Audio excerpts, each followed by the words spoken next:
welcome to 2RightAngles, your guide to creative advertising and junior advertising portfolios.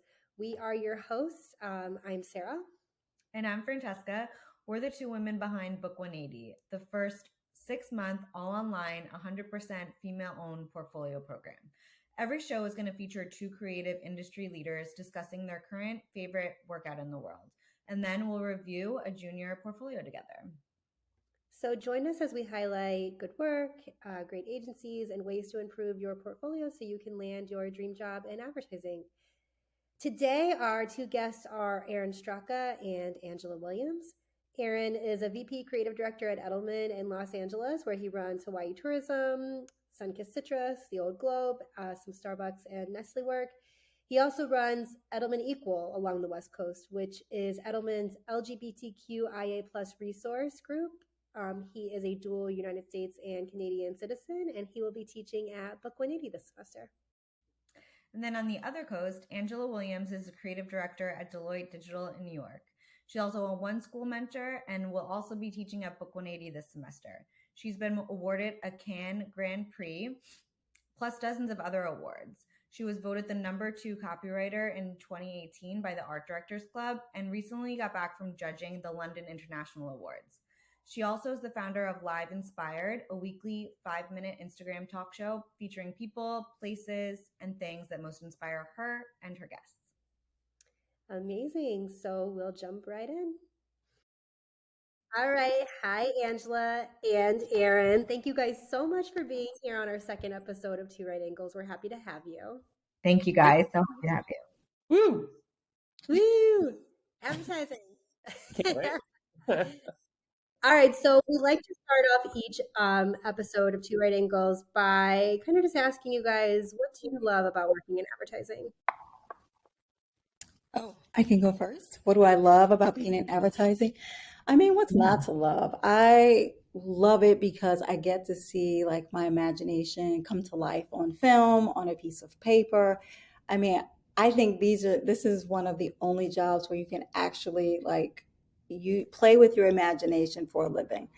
And so I've been in banking previously, so I fully appreciate the freedom of that and just the opportunity and the privilege to do that. So, I mean, I wouldn't want to do anything else besides win the lottery. But other than that, I think I pretty much hit the career jackpot. That's awesome. Great. I agree. Aaron, what about you? I think one of my favorite parts about this business and like what I do is like this business is truly the land of misfit dolls. Like there's a producer, Patty Fossos is the one who told me this. And she was like, nobody really chooses to go in advertising. You usually try something else or you try to go over there and it's not great and you come over here, right? Like nobody really sets out to do it. So like everyone has a chip on their shoulder. Everyone's got a story. Everyone has a weird way that they ended up in this work. So I sort of love that. You can't find like a tried and true advertising person, right? It's always someone who ended up there, which I think is fun. And no 2 days are the same. Like going back to what Angela said, every day is different. Your client woke up in a cranky mood or your ideas are not coming today, so you're going to take it off. But I love the serendipity of it too. It's just a great, fun challenge every day. Yeah, I do love how everybody has like a backstory or like came here through another career. Mm-hmm. It's really cool. And I think it adds like a lot of interesting perspectives to work out in the world. Oh, yeah. It definitely does. It's really cool. Speaking of which, Angela, what's your favorite piece out in the world right now? Favorite campaign or piece of advertising? I struggle with that, not because there's not a lot of good work out there, but there's one campaign that I absolutely love that I don't think anybody has beat yet. And it's BBDO New York's Back to School Essentials. It's just so many layers to that makes it great. Like the script writing and how the story unfolds. This year, my mom got me the perfect bag for back to school. These colorful binders help me stay organized. These headphones are just what I need for studying. These new sneakers are just what I need for the new year. This jacket is a real must-have. My parents got me the skateboard I wanted. It's pretty cool. These scissors really come in handy in art class. These colored pencils, too. These new socks, they can be a real lifesaver.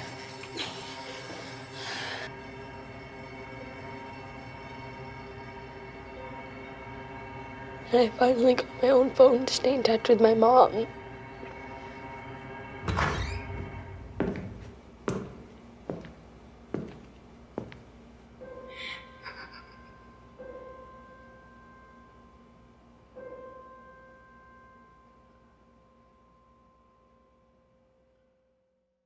It's so much great work out there, so I don't want to discount what's out there now. But that campaign, I think it was 2 years ago, maybe even 3 years ago, it has like stuck in my mind as to like this masterpiece of storytelling that I strive for. So not this heavy topic, but just I don't know, the intricacies of the story laid out in such a simple way. And then at the end, you kind of get this like moment where you're completely silent. And so it's so much great work out there. I want to reiterate that. But the reason that I go back to that, I feel like that is a masterpiece in my mind that I always strive to say, how can I tell this intricate story in a simple way that gives this impact? So that would be mine, even though it was about 3 years ago. That's an incredible spot. You're right. And I don't know if BDO New York did the other one. I think it was called Evan, where it was about missing the signs of a school shooter. That one blew me away too. But for both of those spots, the misdirect technique of the entire spot, you think you're watching something different, and then it gut punches you at the end. Absolutely. So incredible. What about you? Yeah, what about you, Aaron? I was just gonna say too, whether that's 3 years old or whatever, I think that was the first like campaign video that my mother sent me. And if you can, it was like, look at this. And I was like, if you can get a boomer, between the ages of 50 and 65 to send you a video out of nowhere, like you've got the attention of mothers and parents. So for me, it's a little bit navel gazing just because this was done by Edelman, but I didn't touch it, so I can still talk about it. But there was a campaign called See My Skin that Vaseline and Unilever did. It was the first ever database that created images and counsel for people of color and skin conditions. So if you look on Google on any skin condition, it is solely people of white, skin on image searches and whatever, which of course left disparities between, people of color. To seek like skin treatment and stuff. So they created the first database that was only focused around people of color and their skin conditions, which I thought, we try and tie a lot of purpose to brand activations right now at Edelman. And so that was sort of one of the first campaigns that came out recently that I was like, oh shit, I wish I would have done that. I love the purpose behind it. And I love the voice, which I think is great. Yeah, absolutely. Both of those examples are so purpose driven. I do love work that truly tries to solve a problem in the world or, move a culture forward in a positive way.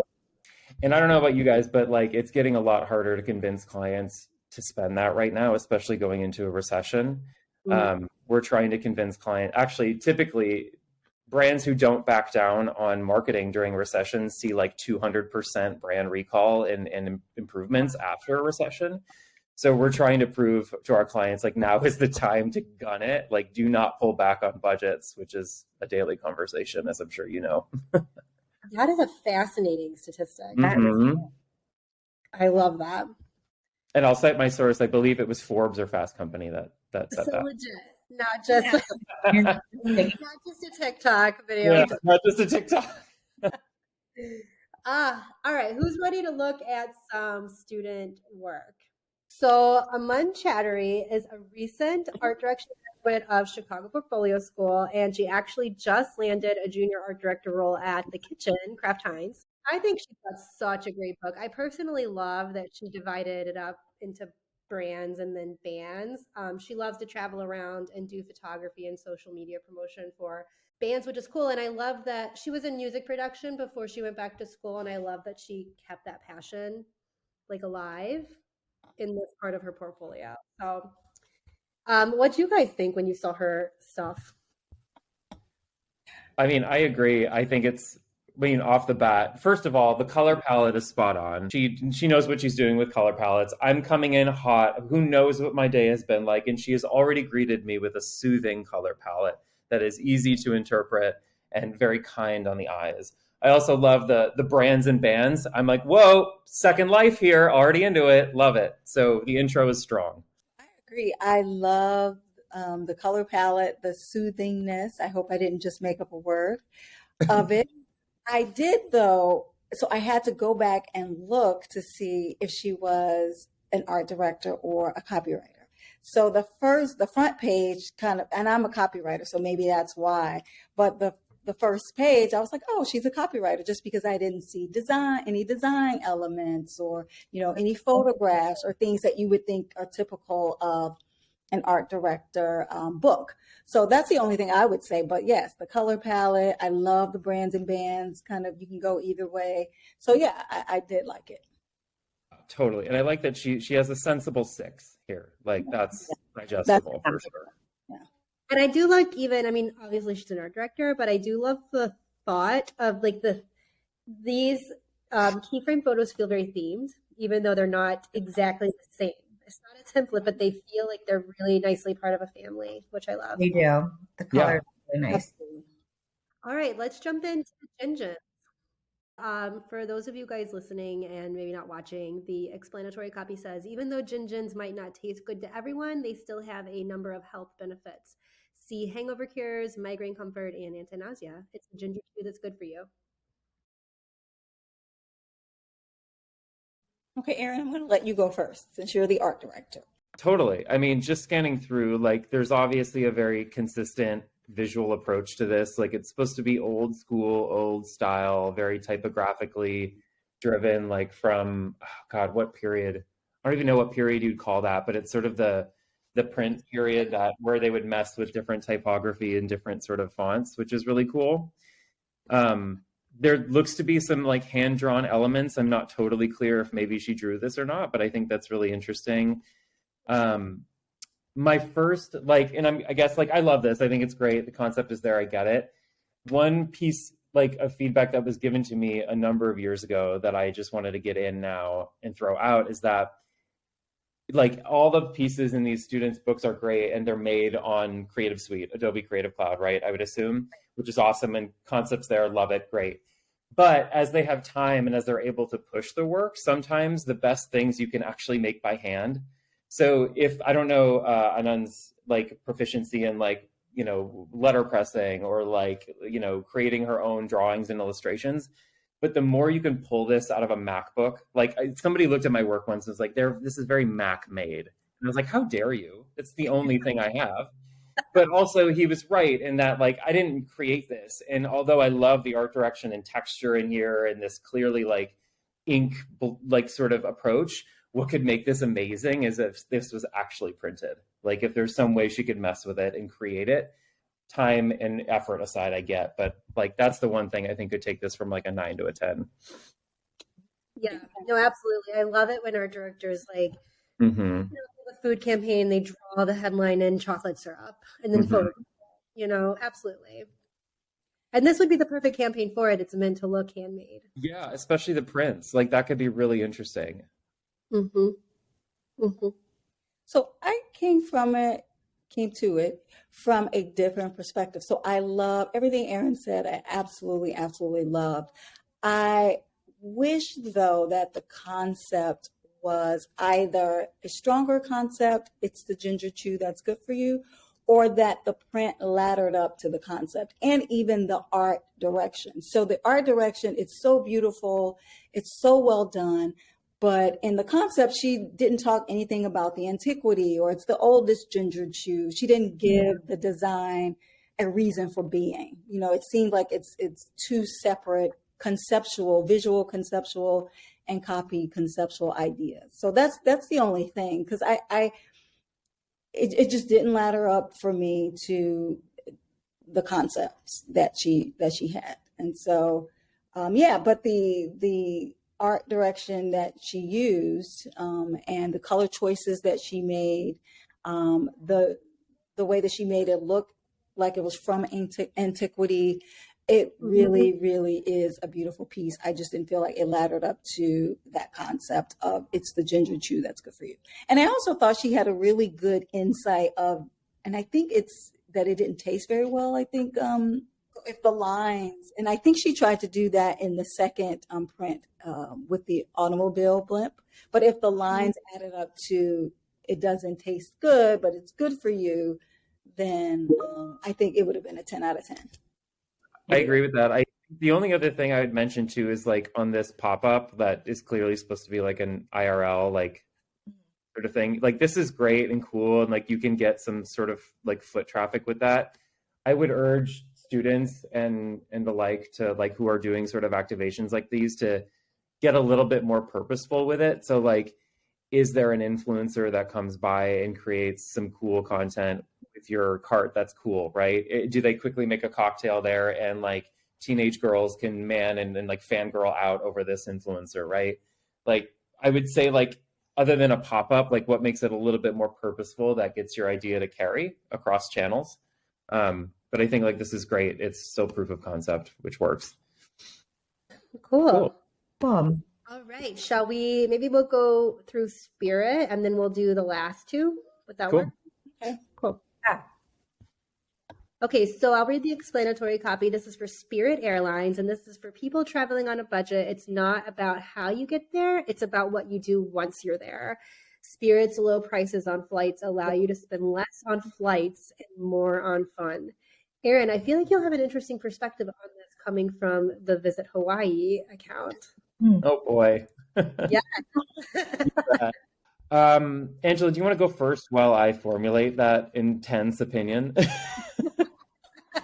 Absolutely. All right. So this one I felt like was the least strongest in her book for a couple reasons. One, I feel like the concept or insight, first of all, the concept of fun isn't ownable. But I don't know if the insight is true because people on low budgets, I feel like do care about customer service and how they get there, you know? So I was a person once of a low budget and I absolutely care about the service and how I got there. So that's the only thing I would say. And I think she could have turned this a couple of ways because what's ownable for Spirit could be that. It could be, you know, solving for that like flying experience. So even though you're low budget, we give you great service. And, you know, when you get there, it's fun, or the service is more fun even than the destination, which could have provided an interesting twist. But if Spirit can't like own that, because I mean, it's Spirit. So if they can't own like this great experience, then I say kind of maybe lean into that in a funny way. Because remember those ads, I think it was Avis that Avis did in like the 60s about being number 2. So they were like in this like war with Hertz. And so they kind of leaned into, they're bragging about this number 2 spot. It's like, since we're number 2, we have to try harder. Since we're number 2, we can't afford to not be nice, you know? So then they were like talking about that kind of ambition to be number 1, and you benefit from that. And the last thing I would say, Aaron, and then you please feel free to jump in, is I would have liked the photography in the print ads to actually be fun, you know, for people doing fun things, because, you know, you see a car parked. I mean, it's relaxing, you know, but it's not fun. Maybe it's somebody hanging out of the car with a drink that's spilling over. I mean, I don't know. This is off the top of my head, but these scenes should be fun, you know. And so they're really just shots of like the ocean or a landscape or something. So that's the only thing I would say. Yeah, I love that, Angela. I tend to agree with you across the board. I think you're right in that maybe this concept doesn't feel exactly ownable for an airline, let alone Spirit. Coming from the tourism business a little bit, inspiration is what gets heads in beds. Like it's what gets people to spend. So she's not wrong in focusing on that. But what I think you're identifying is like, we need a stronger story for Spirit. Like any airline could take this, right? Or any car rental or any backpacking company, like REI, you name it. I think it needs a stronger reason to be for Spirit. right? So because they are the budget airline, does that mean XYZ, et cetera, et cetera? And sort of what's the sustaining story beyond like an ad campaign, like a print or a DM or a mailer or something? So I agree with you. Like, she's not, again, like none of this work is great. None of it is wrong. Right. But I think what will make it stronger, right, is a better hook into the brand and a cultural piece that just makes sense and gives it legs. The last thing is, like, you're right. Like, working in the tourism business has given me some, like, you know, interesting learnings on like destination management and how you look at vulnerable communities and populations in places like Cancun and Hawaii, and you know, places that are being continuously colonized by white travelers. So I think there's an interesting opportunity here as well to lean into that story and figure out how Spirit can activate in a way that helps those communities or betters the place that they're traveling to, or et cetera, right? So there's a lot of, like, coming from a PR perspective too, like there's a lot of story you could unpack here. I think she just needs to pick something, right, a little bit stronger than the journey piece. I love what you both sort of said about having a stronger insight, but coming from an insight that maybe stems from a cultural moment or you know, like a customer testimonial she found, or something that bases it in a consumer need that needed to be solved, you know? Yeah, because I love, like, this dreaming, like this out of home is awesome, right? Like, of course, everyone on Chicago would love, like, this is awesome. Like, but I think, again, great work. Like, you know, just keep finding that story hook that I think will make it more impactful. Yeah, I totally agree. Yeah, absolutely. Very cool. Okay, great. Let's jump into the second to last piece. Good old PBR. All right, so PBR High Seltzer has 10 milligrams of THC per can.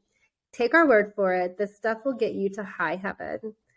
Using angelic language and an imagery, we're letting the world know PBR High Seltzer is blessed and highly flavored. That's a funny write-up. I loved this campaign. I love it because I love the lines here.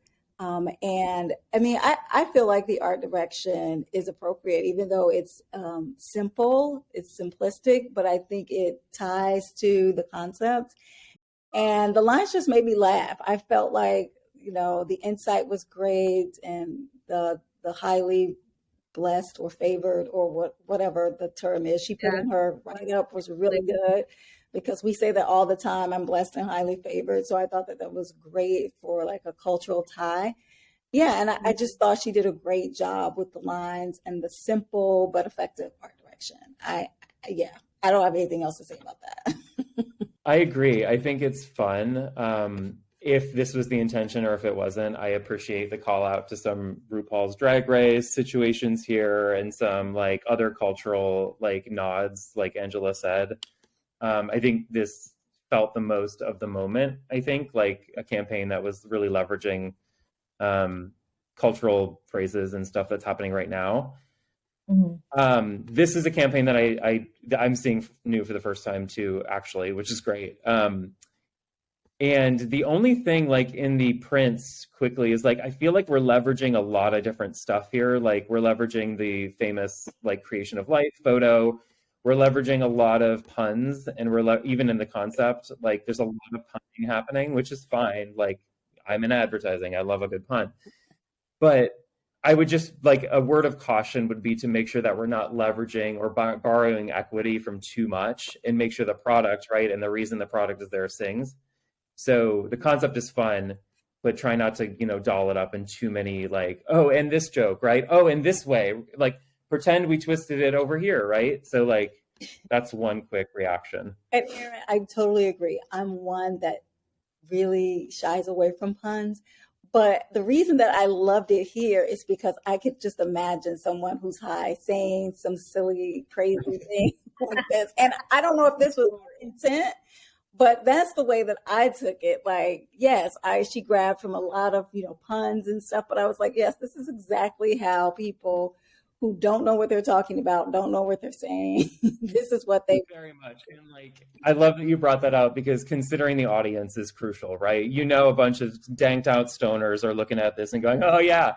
And like, as somebody who lives in Los Angeles and sees like marijuana THC ads almost ubiquitously, like there's a lot of high puns out there. So, you know, if we're going to pull it right.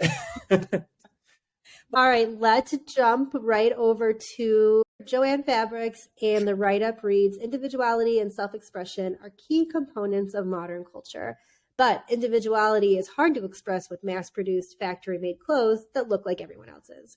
Joanne allows people to represent their truest selves by providing the materials needed to create truly unique, one-of-a-kind clothing.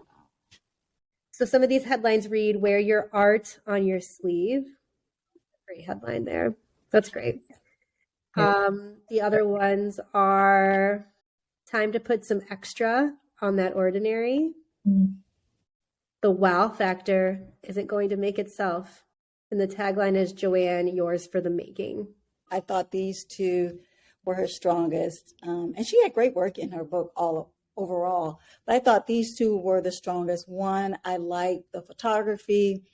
I like the lines, but I also like the fact that this can live in a lot of different ways. She has some collabs here that I thought were great. And then I was like, oh, maybe it's a collab with Balenciaga, and they put the pattern of their like most sold shirt into one of these Joanne packages, and she could do it that way. Or maybe, you know, BIPOC designers aren't like represented enough. Maybe she could feature, you know, BIPOC designers in this pattern, in these pattern making things or collaborations. And she also mentioned that, you know, fashion is mass produced. And we know that, you know, fashion is like one of the biggest ways that we're destroying the climate. You know, maybe there's a way that it's a sustainable, you know, materials that Joanne uses. So that's why I really, really loved it. One, because it captures a cultural tone. It, to me, you know, champions individuality, which I absolutely love. And then it just has so many possibilities as far as how it can live in the world through digital or collaborations. So yeah, I really, really liked this one a lot. I agree. I think this is one of the strongest too in this. I love the inclusivity. I love the angle that Angela mentioned, how this can work any which way, wherever you put it. However, the one thing I always like to really watch for when I look at books in the 3 minutes that I mentioned I have, I'm just kidding, but like, whatever, is to make sure that their concept lives and breathes in their execution. So like individuality and self-expression are key components of modern culture. Amen. But hard to express when it's mass produced, right? Totally. So let's allow themselves to be like crazy, one of a kind, themselves, truly unique. None of the print ads, the typography feel unique or one of a kind in themselves. Like, I love the idea of these beautiful, like non-binary black and brown people expressing themselves, but the type is just put there. So what I think would be really interesting is to embody that concept in all of your art direction and work. So like that headline should be the most fucked up part of this print ad, right? Like, you know, that trend on people are putting in like catchphrases into AI and like letting it mess with it. Yeah. So what if the headlines for this was made by AI and was like really fucked up and crazy? Can we swear? I'm sorry. Okay, great. I should clarify that. But like, I want to see this uniqueness and this one of a kind come through in every element of this. And I don't feel like I'm getting that from the typography, especially. And I feel like that can just be expressed in a really cool way. Like, you know, you gave your headlines, like Angela was saying, to BIPOC artists and creators who like made them for you or put it in an AI machine. It spits like sewn into the jacket. Yeah, exactly. It could be sewn into the jacket, and you know, God willing, that can show up in a comp. My God, but like, you know, I sort of want to make sure that elements of the concept are infused into every piece of this, and I'm not sure I'm getting that from some of this. And I agree with that, but I thought, and I don't know if this is true, I thought that the simplicity of the typography, because I agree, there's so many different ways that you can attach or go to this or get at this.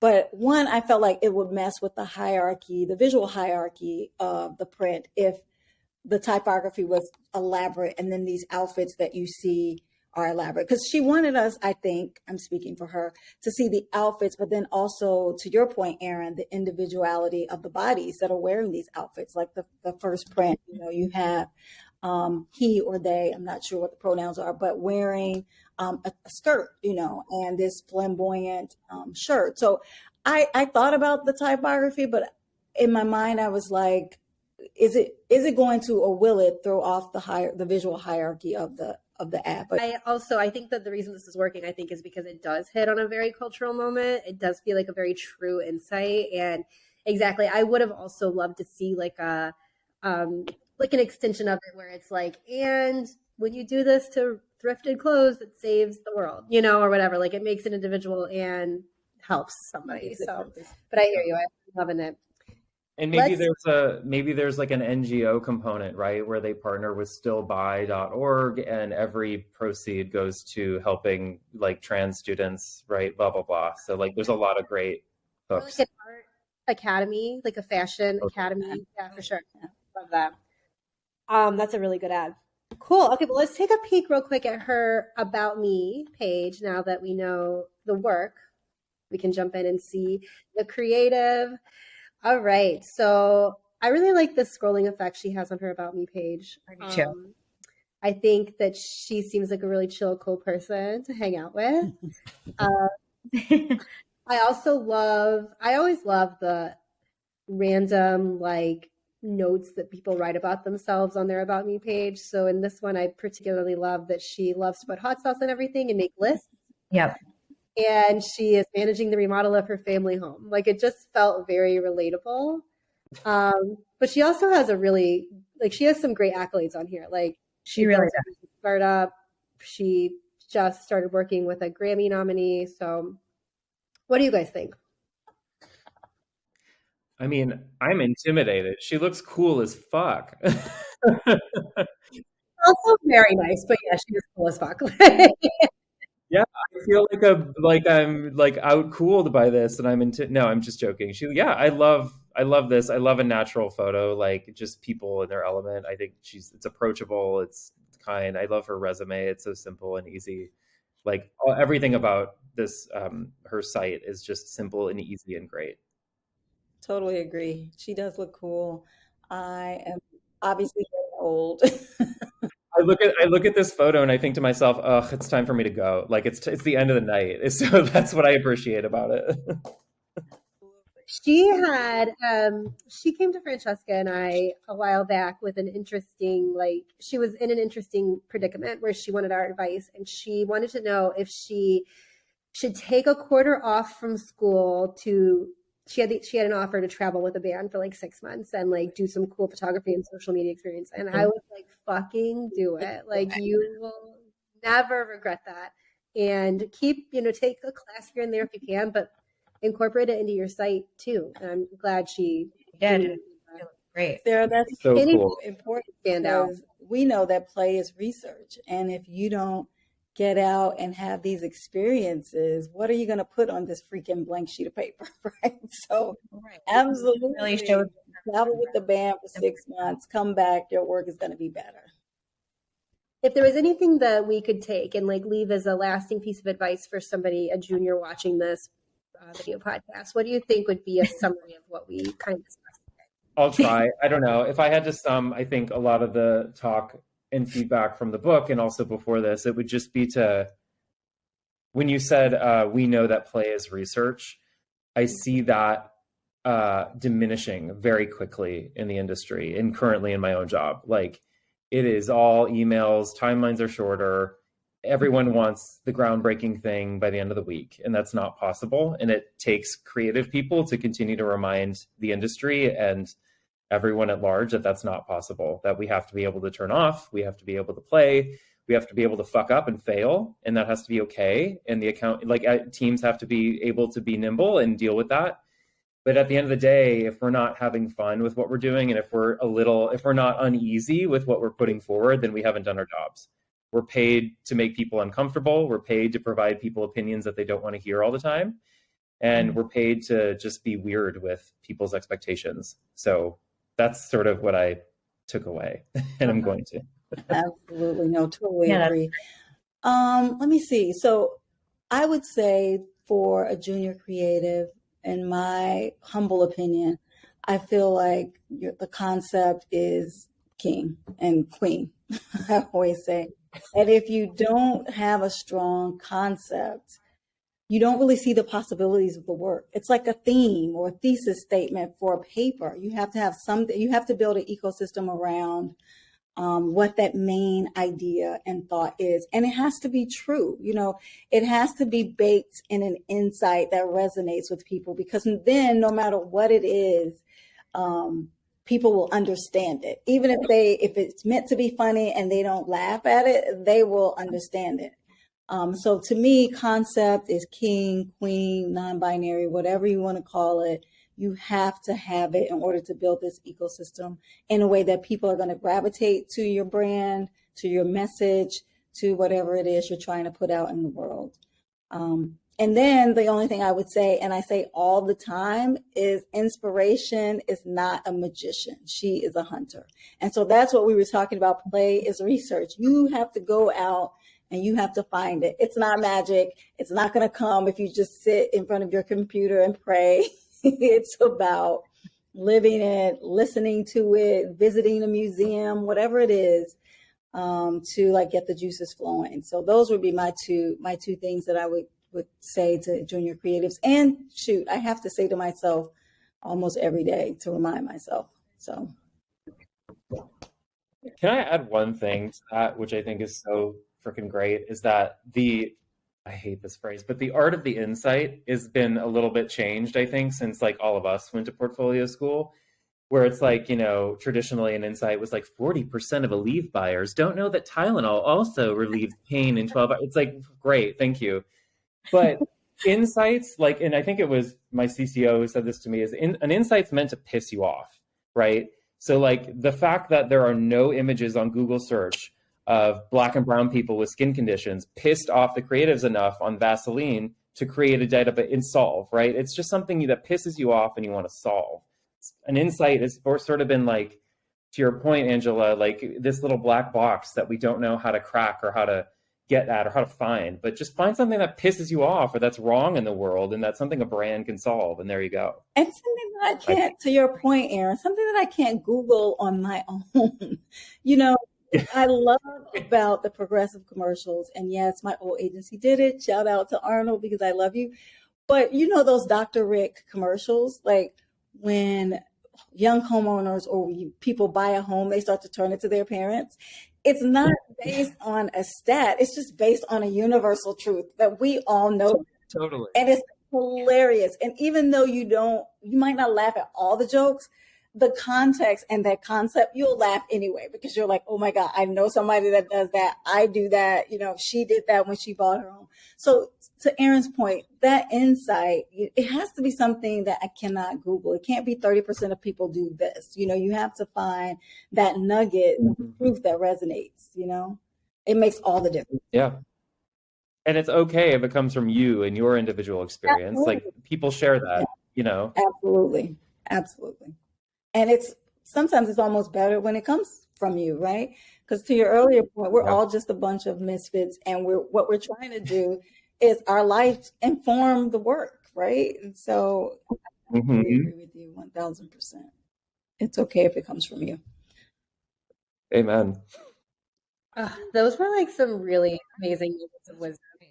Thank you guys so much for being here. I can't tell you how much we appreciate both of you and the support you've given Book 180. And we're so excited to have you both as instructors. I think it's going to be so beneficial to have you guys giving the students, sharing with the students what you just shared with us today.